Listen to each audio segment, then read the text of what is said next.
On this episode of St. Louis in Tune, we're going to return to civility as we always do. We have an interview with Second Lieutenant Dorian Neuendorf. She's the flight commander and associate conductor for the United States Air Force Band of Mid-America.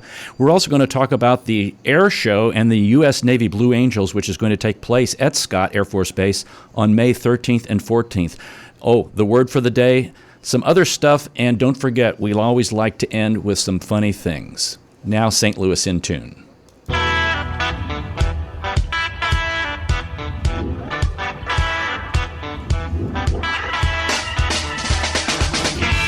Well, greetings, listeners in Listenerland. Welcome to St. Louis in Tune with Arnold Stricker and Mark Langston, where we size up current and historic events involving people, places, and things in areas such as the arts, crime, education, employment, faith, finance, food, government, health, history, housing, humor, justice, and sports.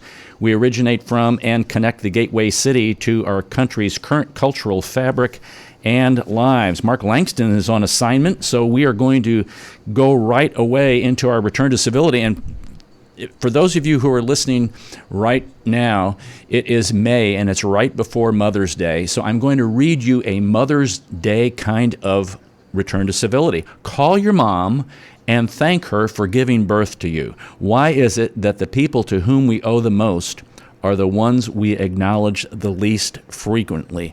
And many times, and guys are especially bad about this, if you haven't gotten your Mother's Day card or the flowers or whatever you're going to do, if you're trying to make reservations, forget about it. Should have been done about 3 or 4 weeks ago. Just figure something out quickly. Don't scramble, and don't disappoint the kids. Don't disappoint your wife. Don't disappoint your kid's mom. It's going to be trouble otherwise. So figure that one out. It's important to take care of that. How about this, folks?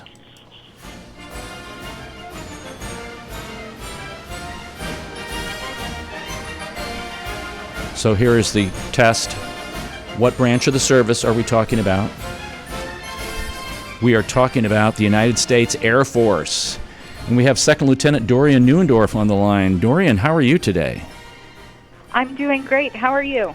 I'm doing fine, thank you. I appreciate you taking time to talk to us about what's going on this weekend, which is a big weekend at Scott Air Force Base.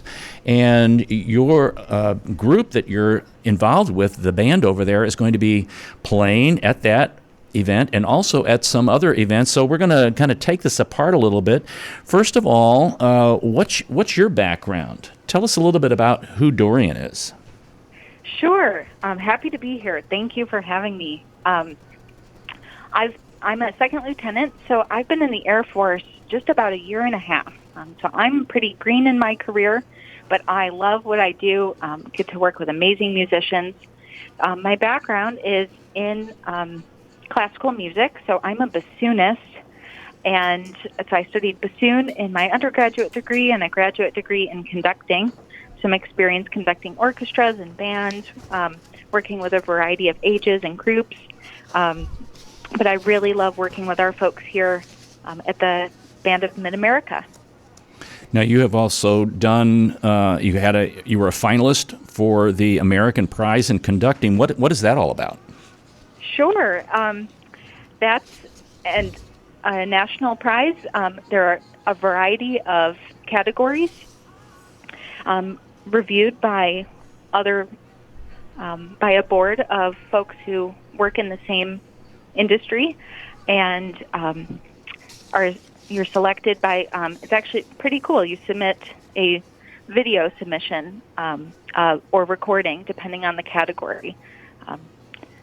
Now, many people know about some of the military bands. They know about the D.C. bands.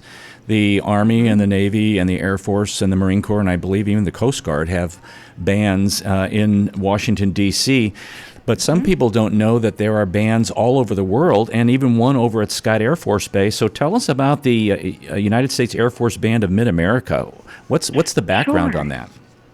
Sure. So the Air Force has bands at several bases. We call them our regional bands, but we are all in the same career field with those bands that you hear about in D.C., or we have a band presence also at the Air Force Academy in Colorado Springs. So we are one of several stateside bands that are at another location other than in Washington, D.C. Love our folks over there, but we are a band that we're under Air Mobility Command Headquarters here at Scott Air Force Base, and we are responsible for serving a 10-state region in the Midwest. So we cover everywhere from Minnesota down to Arkansas. So when you say you cover that, what does that entail? Sure. So our mission is to honor, inspire, and connect with American people. So traditionally, you might think of an Air Force band at military events, but we also get out there in our communities and interact with the civilians. All of our concerts are free and open to the public. And I'm sure you'll ask me some other questions, but I'd love to talk about our free and open to the public concerts that are coming up. Yeah, absolutely. And why don't we go ahead and mention those right now? Sure. You probably have a list in front of you, as I do. Mention where those are going to be and the time. So people may not be able to get to Scott Air Force Base this weekend to hear the band, but they will be able to on some of these later dates in May. Sure. So on Monday, May 22nd, we will be at McKendree University.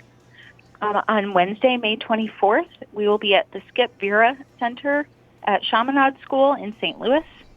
And on Friday, May 26th, we will be at Kirkwood Performing Arts Center over in Kirkwood, Missouri. So those are all somewhat local to the audience that's listening here. Hopefully can make it out to one of those performances. Again, all of those concerts are free and open to the public.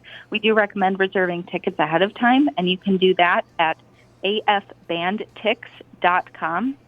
Again, that's afbandtix.com. afbandtix.com. What kind of music would people expect to hear from your group?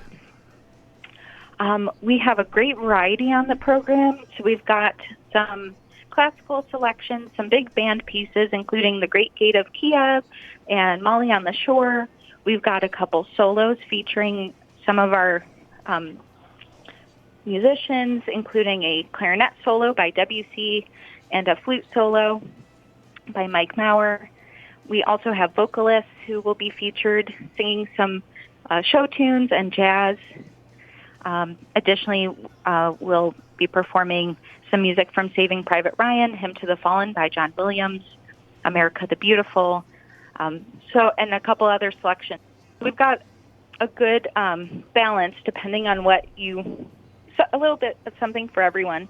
But the part of the concert that means the most to us is we will be spending some time honoring our fallen in honor of Memorial Day, and we'll have some Gold Star families with us at those performances to share some stories, some firsthand stories of local military members who did pay the ultimate sacrifice. And how big is the concert band, Dorian? Is this something that's how large? You got lots of instrumentation going on in the band?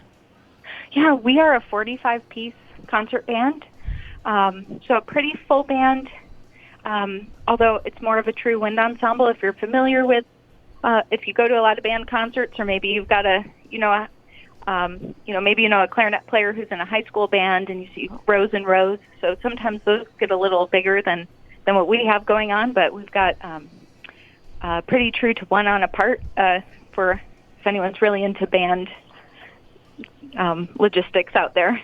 And the individuals who are playing, are these people who just enrolled in the Air Force and, oh, gee, by the way, I play clarinet? Or are these individuals who have degrees maybe in the instrument in which they're playing and they wanted to get a career, and this is a career that they've chosen? Yes, our full-time job, our Air Force career code is to play in the band. That is our full-time job for the Air Force. We are all full-time active duty Air Force members. Our process to join is an audition process. So if you're someone that might be interested or know someone, you can check out openings that we have. We post about them on our Facebook page, and there's also a website that I can share with you. And we have those openings that's similar to maybe an audition for an orchestra or another kind of professional opportunity. I've got And that a lot of those website folks- there. That website's yeah. music.af.mil/bands. Perfect. Yes. Thank you. Sorry to interrupt you there. No, I love it. Would love to have folks check that out. And it's common, but not a requirement, that most of our folks who audition, who pass the audition, often have at least one degree, if not 2 or 3. So we've got some airmen in here who have doctorates, but almost everyone, I believe, at least has a bachelor's degree in music. So, folks, when you go to listen, this isn't going to be like some pickup group. These are professional musicians who will be playing, and I've heard the quality and the caliber, and it's unbelievable. And so, what was your initial urge to get into the Air Force Band as a conductor? Thank you. First of all, thank you so much for your kind words. We're so excited to share the music with everyone who comes out to the concerts.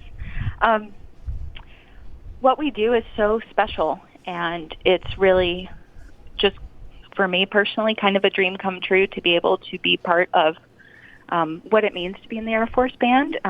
Not only are you working with world-class musicians, but the way that we are able to connect with the public is very meaningful. The way we're able to offer that service back to the American people, again, offering our concerts, they're always free and open to the public, and we get to really share something special in those, probably 90 to 100 minutes that we spend with you at the concert.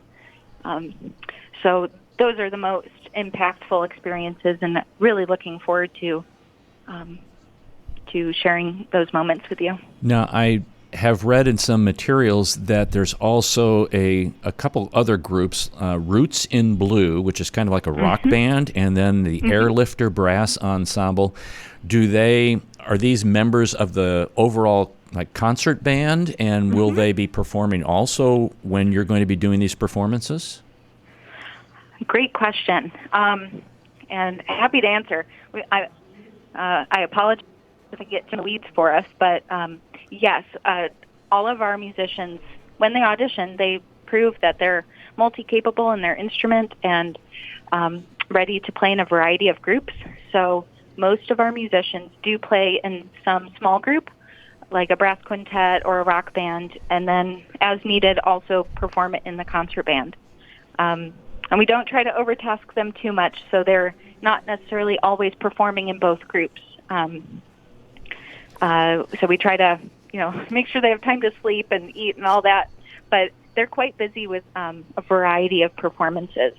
Now, you mentioned Roots in Blue and Airlifter Brass. Those are the groups performing at the Airshow this weekend. Okay. I do want to mention that the Airshow is being listed as starting, I think, at noon, but if you get there before noon, the gates open at 9 a.m., and that's when our folks are playing before all the flying starts. So if you want to come on out to see them, they'll be playing between 9 and 11:30 on both Saturday and Sunday. Again, that's the rock band and the brass quintet. Well, you have to have your chops ready to go for that at 9 a.m. Yeah. They're great. They're pros. But yes, they play in all kinds of conditions. They're going to be outside. We've got an awesome stage set up with some really cool stuff planned. Yeah, and if you get there early, then you get a good spot to see the planes too. Yeah, and we're going to get into that in a little bit. But I'm really surprised at the number of countries that you have all played in. I knew the statement, join the Navy and see the world, but this is like join the Air Force and see the world also. Would you mention some of the countries that the United States Air Force Band of Mid-America has played in? It's not just all the 10 states you talked about. These are other countries, folks. So you can really see the world if you're a musician, by being in one of the military bands. That is true. Our band has had the chance to travel to the Middle East. We have actually some folks who are in a deployed environment right now performing in a rock band. We have folks who have been to Ukraine and Kyrgyzstan. They've been to Africa. I mean, and again, I apologize if I'm not the best person to speak to this, just because I've not personally been in as long as some of my coworkers, but they've got amazing stories, and I'm excited to have some of those same experiences. A lot of our musicians have had an opportunity to serve at the United States Air Force's in Europe band, which is based out of Ramstein Air Base in Germany. And that band is responsible, their touring area, just like we have this 10-state region, their touring area is all of Europe and Africa. Wow. So they get, if you're stationed over there, you're doing even more traveling. And that's another one of our regional bands.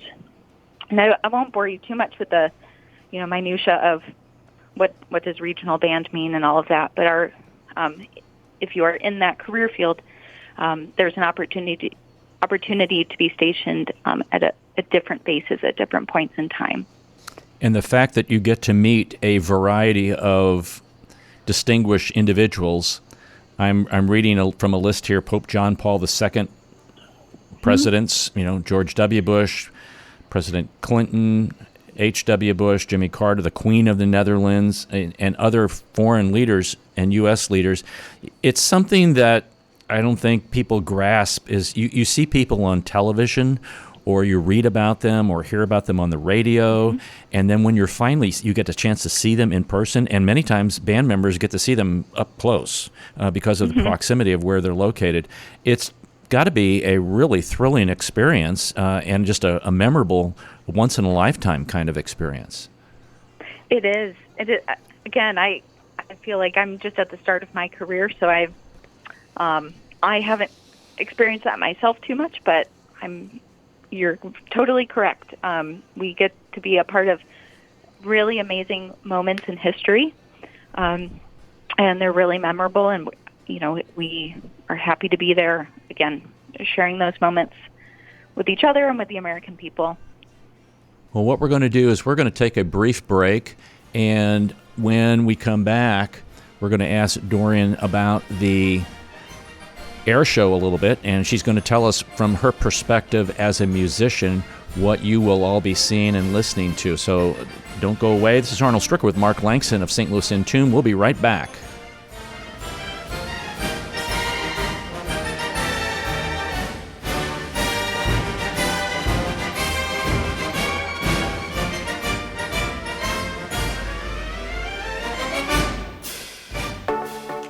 Thanks for listening to St. Louis in Tune.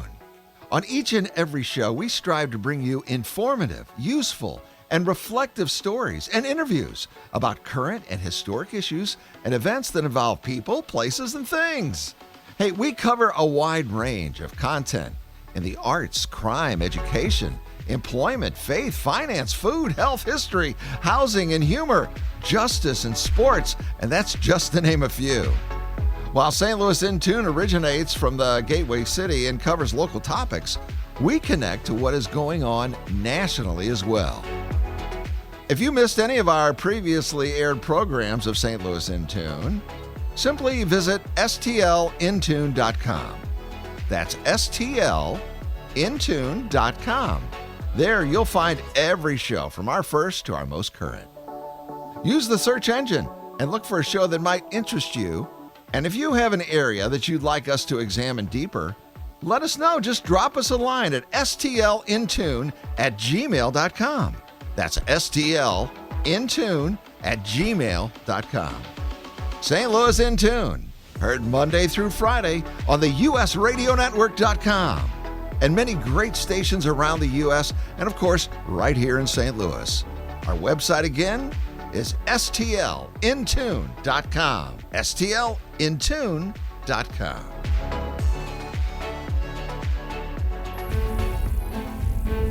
This is Arnold Stricker of St. Louis in Tune on behalf of the Dred Scott Heritage Foundation. In 1857, the Dred Scott decision was a major legal event and catalyst that contributed to the Civil War. The decision declared that Dred Scott could not be free because he was not a citizen. The 14th Amendment, also called the Dred Scott Amendment, granted citizenship to all born or naturalized here in our country and was intended to overturn the U.S. Supreme Court decision on July 9, 1868. The Dred Scott Heritage Foundation is requesting a commemorative stamp to be issued from the U.S. Postal Service to recognize and remember the heritage of this amendment by issuing a stamp with the likeness of the man Dred Scott. But we need your support and the support of thousands of people who would like to see this happen. To achieve this goal, we ask you to download, sign, and share the one-page petition with others. To find the petition, please go to dredscottlives.org and click on the Dred Scott Petition Drive on the right side of the page. On behalf of the Dred Scott Heritage Foundation, this has been Arnold Stricker of St. Louis in Tune.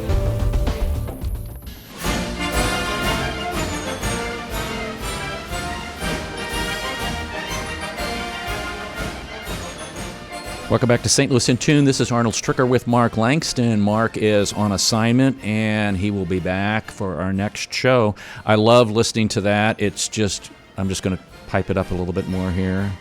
It's just great. I love band music. I'm a band guy. I love orchestra, but I'm a band guy at heart. So, folks, we have been talking to a member. Actually, she's not a member. She is a director of the She's flight commander and associate conductor of the United States Air Force Band of Mid-America at Scott Air Force Base, Second Lieutenant Dorian Neuendorf. And Dorian, the Airshow coming up this weekend, which is Saturday and Sunday, the times of the Airshow is, I believe you said it started at noon, but folks, you need to get there a little bit earlier. Matter of fact, it starts at 11:30, with opening remarks. You need to get there earlier at 9 o'clock to hear the Roots in Blues rock band and the Airlifter Brass Ensemble. They will be performing also. So as you have kind of, they're gearing up over there for the Airshow and all these planes are flying in and the Blue Angels are going to be there, that's quite an experience, quite a whole listing of aircraft that are going to be there. Do you get a chance to go through any of those aircraft or take a look at them, or are you kind of tied down with your duties? Oh, I believe there will be 17 static aircraft displays that I think anyone could go look at. But we actually get a little bit of a front row seat because I don't know if you just heard a plane flying overhead, but they're out here practicing today, so we get a little sneak peek of the rehearsals because our band building is actually right by the flight line, so we get a little pre-show. But no, we're very excited to also enjoy what the pilots got going on and see them do their thing, and we're happy to also perform. And sorry, they're flying overhead again. That's okay.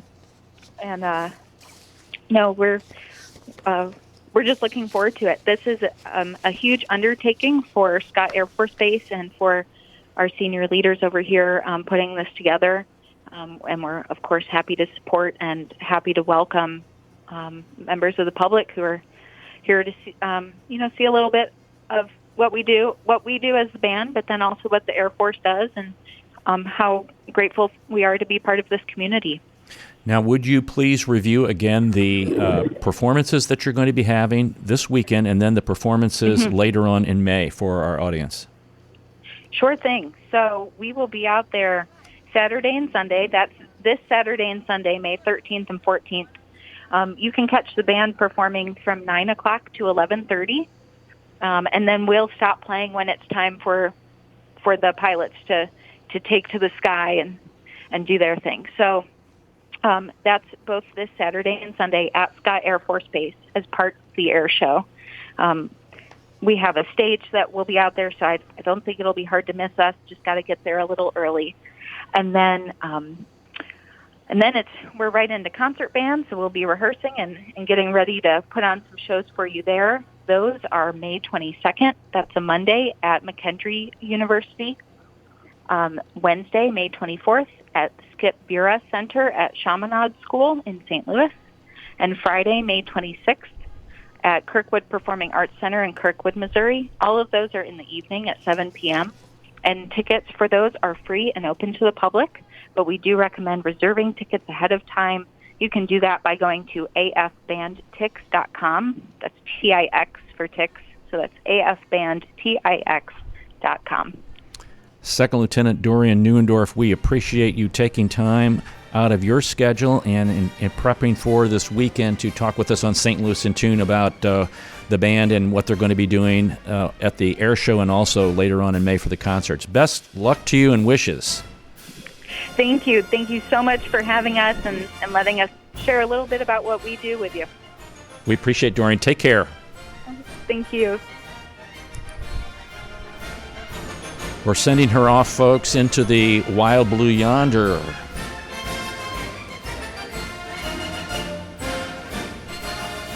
I want to mention that this is the first air show at Scott Air Force Base since 2017.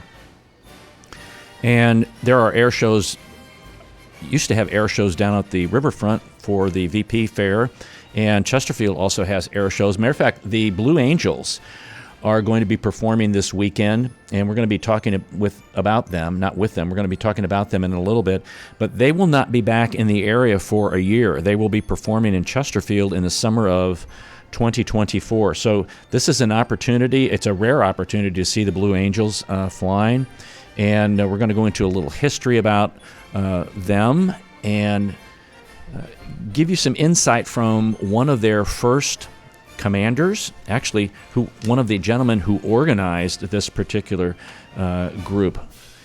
But the lineup for the Scott Air Force Base show is the Red Bull Team Teaser Honor Guard. The Band of Mid-America will play at 11:30. There's going to be a flyover with a C-21, a C-40, and a KC-135. During that time, the Red Bull team at noon. And then there's a group called Tora, which they will be talking, or they will be kind of showing what happened during the Pearl Harbor situation. There also is at 1 p.m. a MiG-17. A MiG-17, this would be one that would be flying over kind of Korea at the time. A P-51 Mustang, a Heritage flight, and an F-22 demo. And that's one of the latest aircrafts that the United States makes. Then there's an extreme flight going to happen at the end of the 1 o'clock hour. At the 2 o'clock hour, C-17 West Coast demo team. The C-17, those are those big planes that carry a lot of cargo. There's a Jet Provost, a C-130. The Wings of Blue, the Blue Angels will fly at 3 p.m. And I don't know if you've seen any of the videos about the Blue Angels or how they manage to do some of the things that they do. But I was watching a video last night in preparation for this that they are not looking ahead. They are watching their wings. And I believe they are 18 inches away from each other when they are performing. 18 inches. And the Blue Angels have an interesting history. They were kind of formed by Captain Roy Marlin Voris, who he kind of went as Butch. And he had 76 years of being an aviator. And he really was one of the individuals instrumental in getting the Blue Angels together. And I'm going to play an interview with him, not that we did, but that was done previously with the Navy. But the Blue Angels have performed combat maneuvers for audiences in the F-6 Hellcat, the F-8 Bearcat, the F-9 Panther, the F-9 Cougar, the F-11 Tiger, the F-4 Phantom, the A-4 Skyhawk, the F-A-18 Hornet, and the FA-18 Super Hornet, which is what they fly right now as they celebrate and come out of their 77th anniversary of flying. So the Blue Angels are going to be using a 6-plane Delta formation, and as I mentioned, that they are flying like 18 inches apart. So what I'd like to do is play an interview of Captain Roy Marlin Butch Voris that was done several years ago. He is since deceased, but he talks about how the Blue Angels actually were formed and What was the impetus behind it? He's got a little humor in there. So this is a very interesting behind-the-scenes look at the Blue Angels. Let's listen. When the direction came down from Washington to start this team, I happened to be, well, there's good fortune in the right place and with the right background to be called. I was a fresh-caught lieutenant commander, and I was 25 years old. I was selected. I was a bachelor and had done acrobatic flying. It was kind of one of the things I enjoyed doing. Being a fighter pilot, you better be comfortable upside down, right side up, low to the ground, high to the ground. What do you have for qualifications? I fit in the airplane, knew how to fly, and was able to devote 100% of my time to it, since I didn't have to go home and take kiddies to the doctor and do things like that. So also established, and I did this, established the requirement that everybody on the team be a bachelor. So we had all be in stepping and marching to the same tune. So the Navy, in the Secretary of the Navy's office, and of course in concert with the Chief of Naval Operations, decided that we will form a Navy flight exhibition team. We were formed in the training command purposely to provide an incentive for the young cadets coming up through to say, here's what you will eventually be doing this type of flying. The idea was bring fighter aviation down, since we were fighters, that normally takes place well up in the sky and not in close view of the average public, general public, bring it down to where they can see it. Unfortunately, I had served, with a lot of wonderful pilots, and I was able to pick my people. And that made it easier, because we were under almost emergency orders to get this thing in the air. The instructions that I got, and are the kind you like if you're assigned to do something, is go do it, tell me when you've done it and you're ready. And of course, Washington realized it was sensitive, and they also knew that we could be in the headlines tomorrow if we had a bad accident or something went wrong. And we started with 3 planes. That's because of the big propellers. You get a 4th plane in that slot with that big meat eater back there, and it's a little hard to manage and do what I thought we wanted to do. So Butch and his team went at it, trying everything under the sun. After a lot of trial and error, they put together a show. Calling out the top brass at the Jacksonville Air Station, Butch and the boys prepared to show the Admiral what they had come up with. He says, okay, I'm ready if you're ready. So we went at it. Not a word was said. I mean, swish, swish, swish. Pulled up, got out of our planes, and went over to the corner of the hangar, and he's shaking his, you crazy son of a, you're gonna kill yourself, you're gonna kill you. But it's a great show. As Butch and his team began performing at more and more air shows throughout the country, people loved them, and it dawned on them. They needed a name. I guess we'd been on the road not more than about a month, maybe something like that, when we said, we've got to come up with a name here and come up with it shortly. And so we ran a contest in the training command, which encompasses a number of bases and quite a big population. And with a monetary payment and the pride of having come up with a name. And boy, the names started coming in. And Sky Dancers, Navy Blue Lancers. But we didn't get a name that we liked. I remember sitting in the room there with my number 2 man, Morris Wickendall, Wick Wickendall. And he was going through the New Yorker magazine. Goings on about town in the front part of it, and it lists the night spots and entertainment and the dining spots, and he says, boss, I got it. And I said, what is it? It's Blue Angels. He says, here's a Blue Angel nightclub. And it was absolutely, hands down, that's it.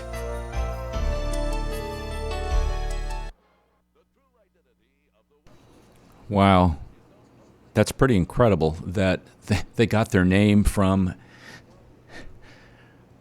the New Yorker, from a place to go. So I want to encourage you, if you've not been to see one of these air shows, it's And it's one thing sitting on the side of the road and watching the planes fly over. That's great, and it's nice to see the Blue Angels like that. But if you get a chance to get over to Scott Air Force Base and actually get in these planes, some of them they will let you get in the plane. And some of them you can just, you can climb up and just look in like some of the fighters. I had an opportunity to do that when I was in elementary school or junior high. I don't remember, one of the two. And it's amazing. And then to see the enormity of these planes as you get up close to them, it's unbelievable. And to think that people are flying at, a little faster than the speed of sound sometimes in some of these aircraft, it's just unbelievable. So I encourage you, get over to Scott Air Force Base this weekend to take a look. That's going to be Saturday and Sunday. And when you're over there, please take time to listen to the U.S. Air Force Band of Mid-America. They'll be performing over there in the morning. And if you don't get a chance to hear them there, May 22nd at McKendree University, May 24th at the Skip Berg Center for the Arts at Chaminade School, and Friday, May 26th at the Kirkwood Performing Arts Center. Those are all at 7 p.m. And you can, again, get tickets for those events. They're free to the public, but it's recommended that you get tickets, and you can get tickets at this following website, afbandtix.com, afbandtix.com. So we're going to take a brief break, and we'll come back, and we're going to talk about a couple other things that we have scheduled, but we're going to fly away with the U.S. Air Force Band and their theme again on our way out here.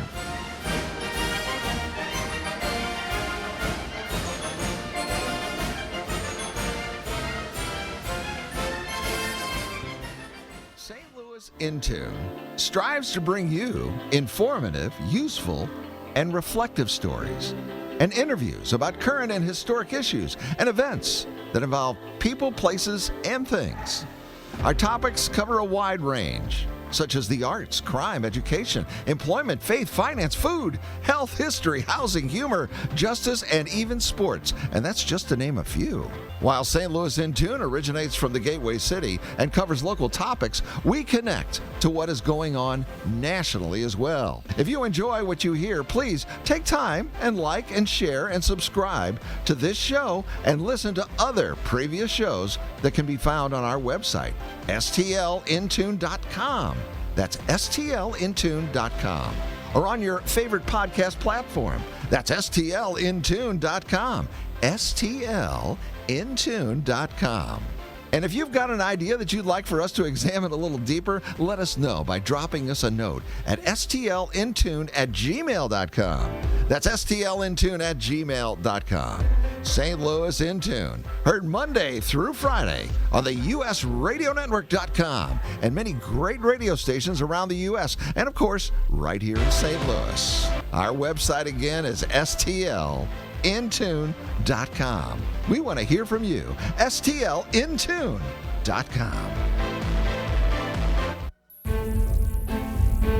This is Arnold Stricker of St. Louis in Tune on behalf of the Dred Scott Heritage Foundation.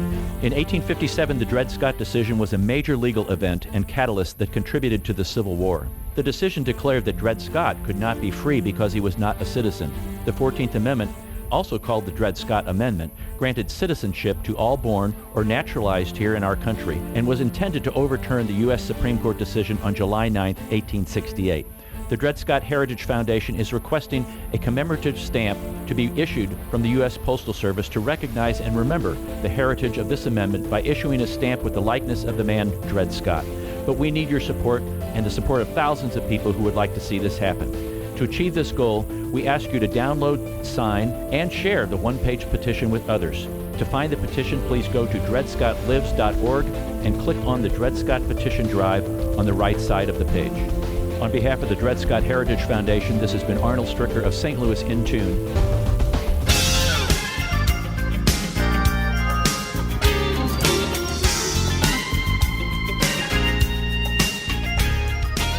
This is Arnold Stricker with Mark Langston of St. Louis in Tune. Welcome back to the show. Mark is on assignment.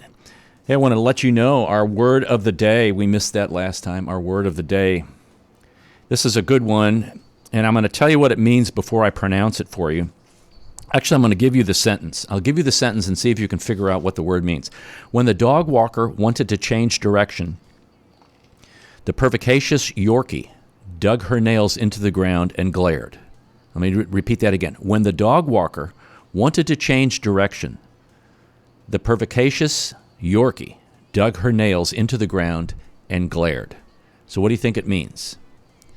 It means stubborn, obstinate, extremely willful, and was first recorded in English around 1630. So maybe you know someone who's pervicacious, and it doesn't happen to be an animal, your dog or your cat, or it could be maybe your kids every once in a while. Could be a spouse every once in a while. Not all the time, every once in a while. Or maybe not. Or maybe it's a neighbor. Maybe it's a sibling. Think about that one. Pervicacious. I'll spell it for you. Pervicacious.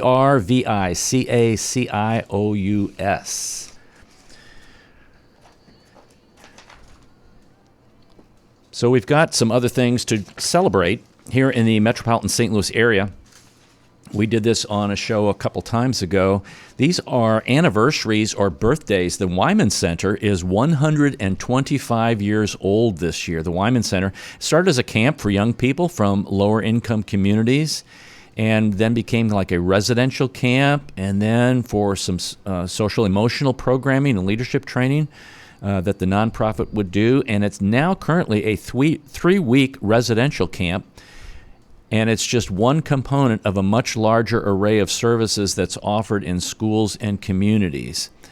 And the leadership program is a 9-year program that begins in middle school and goes on. It's just a wonderful program. If you want to share a Wyman story, they're collecting some of those. You might want to check them out online. So here's another one, 150 years, the St. Louis Liederkranz German Singing Club. They are celebrating their 150th anniversary of bringing the love of German folk songs and the music of our immigrant ancestors to their homeland, their new homeland of America.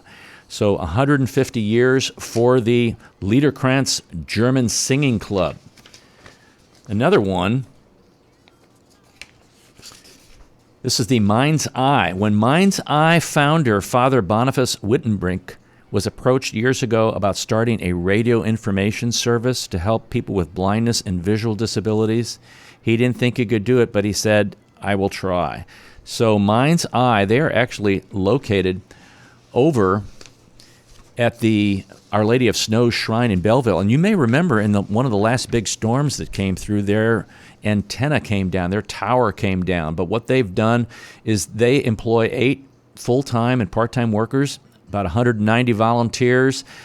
They have reached about 1,200 blind and visually impaired people in the region, and it's estimated that maybe 5,000 people use them. So that's Mind's Eye. They are focused on reading newspapers and magazines for people who could listen on special radios the organization has sent them.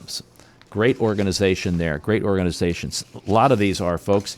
Here's another one, the New Jewish Theater. We've talked to many people who have performed there, even the director at the New Jewish Theater. They're celebrating their 25th season out at the Jewish Community Center, and the presentations have gone kind of from a classroom to a 99-seat black box. They are now up to 150 theater goers in this fully equipped black box that they have.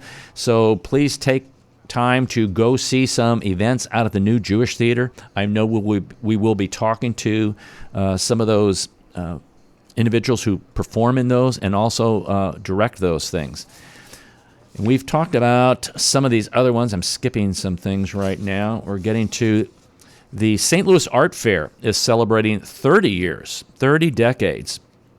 And this is normally held in Clayton, Missouri. People have a lot of fun checking things out there. Here's another one. Chris's Steakhouse and Bar, the first and last word in prime rib in St. Louis. That's 75 years, 75 years. The Kane family operated it, and then it was passed down. And something to just go get out and see some of these places, support them, be a great St. Louisan in the community where we live. Don't be pervicacious. Don't be stubborn. Don't be obstinate. Don't be extremely willful, but be happy to engage them and participate with them or support them or volunteer even. And as a volunteer, let's remember that I want to read these things again. If you want to see the U.S. Air Force Band of Mid-America, that's this weekend, May 13th and 14th at Scott Air Force Base.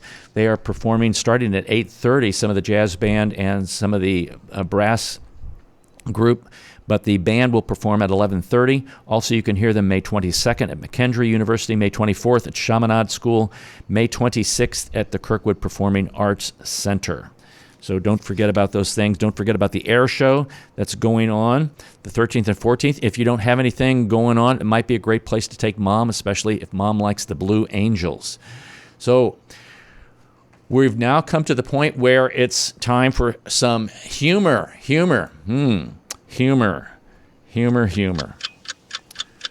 Birthdays. Birthdays are always good for your health. Studies show that people who have more birthdays live longer. You know, I helped my neighbor out with something this morning, and she said to me, "I could marry you." I couldn't believe it. You do something nice for someone, and they threaten to ruin your life in return? No, that just depends. I'm just reading jokes, folks. I'm just reading jokes.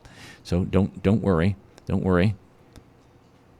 Here's another one, and I've read this one before, but it's a good one to read again. Now remember, this is the month of May when we're talking right now, when we're broadcasting this live. And so if you're listening to this in October, don't worry about this. You may not get it, but it's the month of May. And in the month of May, many children will come to their teacher seeing that they're getting a very low grade, and they come to their teacher and say, "What other work can I do to get my grade up?" And many times they haven't turned in what they should have done.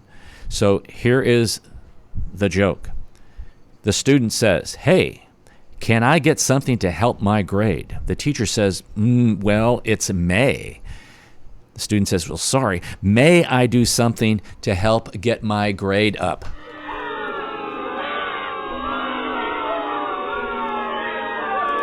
Oh, okay. Well, it's a tough crowd out there. And many of you might know John Daly. He's the golfer, and he's struggled with some things. He's a heavy smoker. He's a heavy drinker. He's a heavy eater, too. And he said something on the course the other day that I really couldn't believe. He said, "You can't pull fat. That's why I'm never injured." How many people knew this? The reason that the plural of goose is geese, but the plural of moose is not meese, is because goose derives from an ancient Germanic word undergoing strong declension in the pattern of foot, feet, and toothed teeth, wherein oo, double O, is mutated to E. However, moose is a Native American word added to the English lexicon only 400 years ago and lacks the etymological reason to be pluralized in that way. Okay. I hope y'all, I hope y'all got that one. That was interesting. And Blazing Saddles. Many of you remember Blazing Saddles way back. It's just been edited for television. It will air tonight from 8 o'clock to 8:07.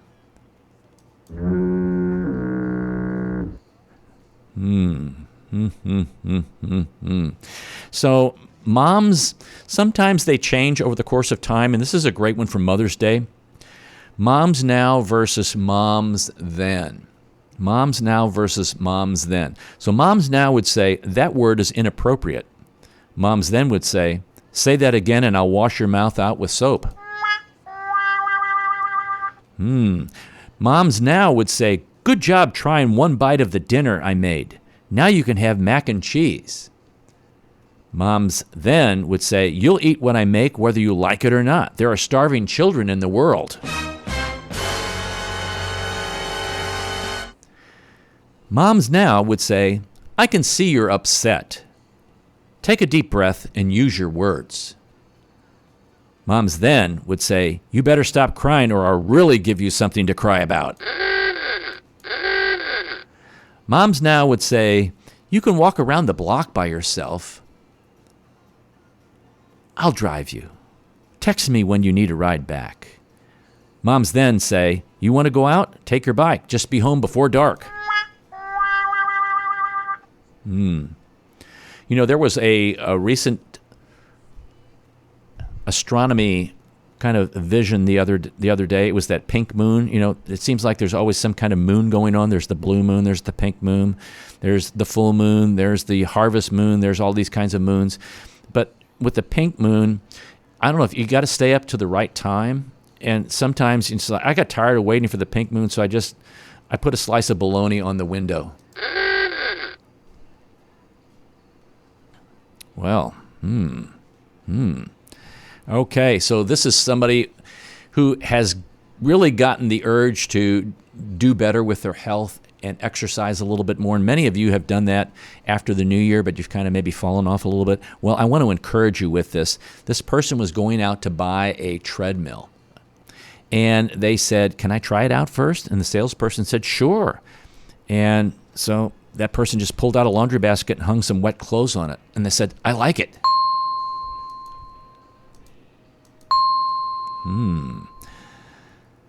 Grandma once said, sometimes you have to hug the people you don't like so you know how big to dig the hole in your backyard.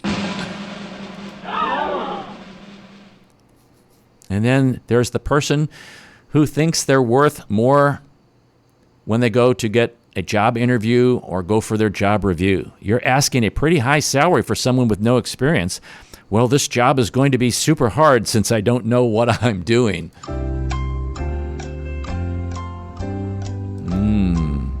And how about this one? Abundance isn't about having lots of stuff. It's knowing you already have more than enough. Oh, that's exactly right. That's very good. Yes, that's very good. And then we're going to close with this one. A genie granted me one wish. So I said, I just want to be happy. Now I'm living in a cottage with 6 dwarves and working in a mine.